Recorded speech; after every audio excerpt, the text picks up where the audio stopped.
kind of talked about how you want to angle the piece of gear for the most part toward the direction of your climb. Just so if there's any shift to occur, really you're trying to make it so there's no shift to occur. So the piece would be in the same direction regardless. But here, so let's move these.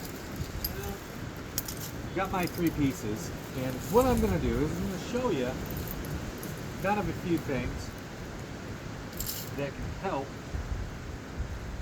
either shortening or lengthening an anchor. One of them we already talked about was the alpine throw. We've got actually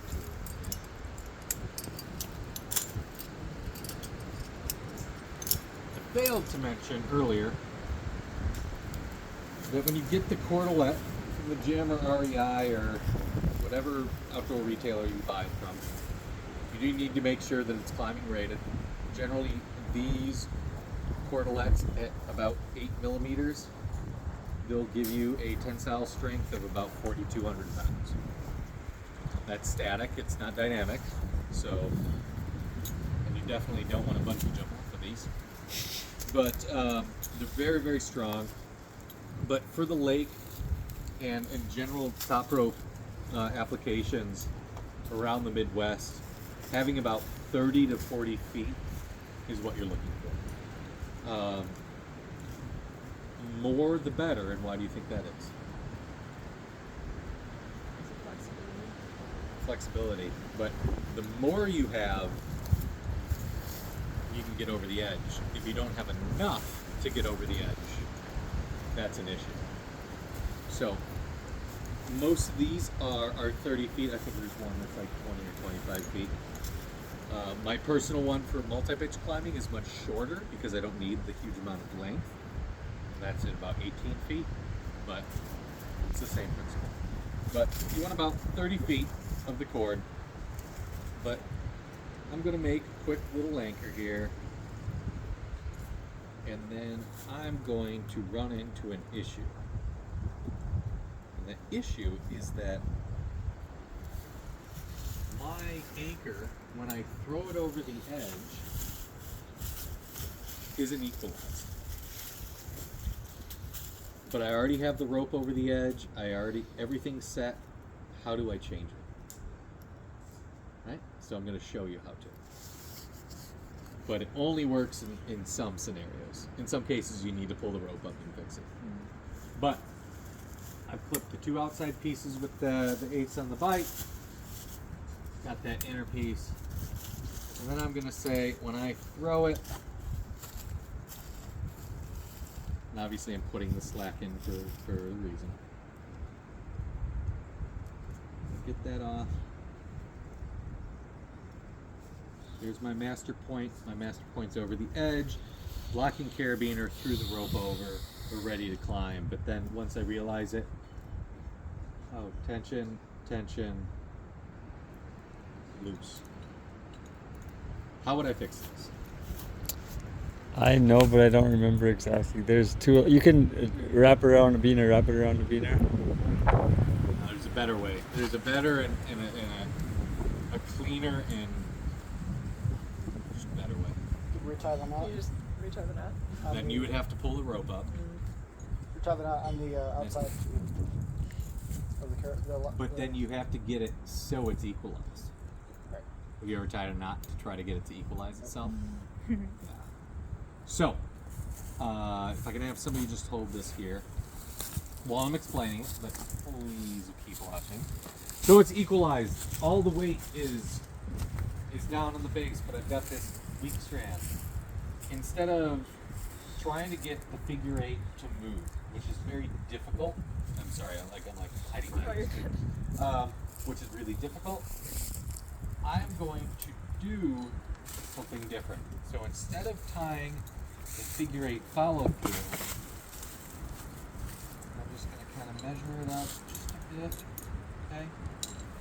I'm going to do what's called a clove hitch. Oh, yeah. Okay. You're super excited about the clove hitch. That's awesome. So now a clove hitch, it's not a knot because it can slide. A knot is a fixed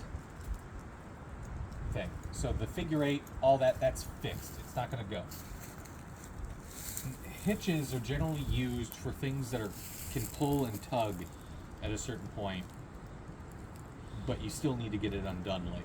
So you're never going to tie a boat to a dock with a figure eight follow through. Because if you did that, what will happen? The waves. You will never get the knot undone. Oh, yeah. The knot will tighten so hard it will never come undone. So they have these things called hitches. And in this instance, a clove hitch is essentially two loops. So what I'm going to do is I'm going to take my left hand here, right hand here, and I'm going to twist back. Okay? So the cord coming from the anchor is on the left, or is in the front, and then it comes out the back. Now, I'm a huge roller coaster dork, so I love roller coasters, so I always talk about it as a roller coaster. Roller coaster's coming in through the front, comes out the back. But then it's going to go through a second loop, like Demon at Great America. In through the front, out through the back. For Valley Fair, what do you got? Corkscrew. Yeah. See, I know myself. But what you're going to do is you're going to take these two loops, and you're going to take the second loop and pass it in front of the first, and clip, and then you pull. Now, it's still loose, right? But now that I have this hitch in, I can start pulling it to a point where I can make it tension, and it's equalized. So this hitch is very strong. What we would normally do then after you tie the hitch is just do a simple stopper knot, or a fisherman's, just to kind of keep it out there. Once that's there, now it's equalized. This won't slip at all? No. No. Once it's on, it's on. But once it's unweighted, it's easier to untie. This hitch also, you can let go too, is very similar. So, you've got this right here in front, but, and this is an old antiquated thing that we all have to pay homage to. Take the same loop, I take a carabiner in through the front, in through the back. Does anybody know what this is? Munter. It's a munter. That's how people originally belayed. Because it'll flip through, and then there's a break. Quick little tip. But we have that fun little addition for shortening or tensioning an anchor.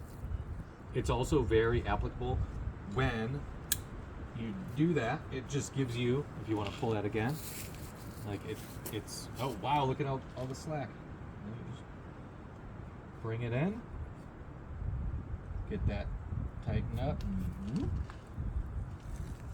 Now I'm more equalized. It's super easy.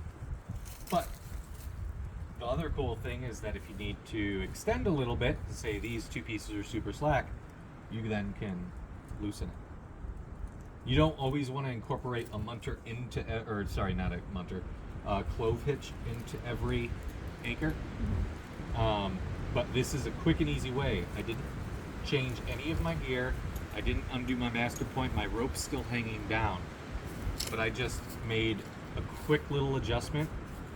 And instead of taking all the time to bring the rope up, untying the knot, doing it again, setting it down, I've made that quick adjustment here. So I want you guys to build an anchor, and then I'm going to change the direction on you, and you're going to have to use this. Sound good? Cool. Still, everything makes sense? Yep. I will also help you with the hitch if you have any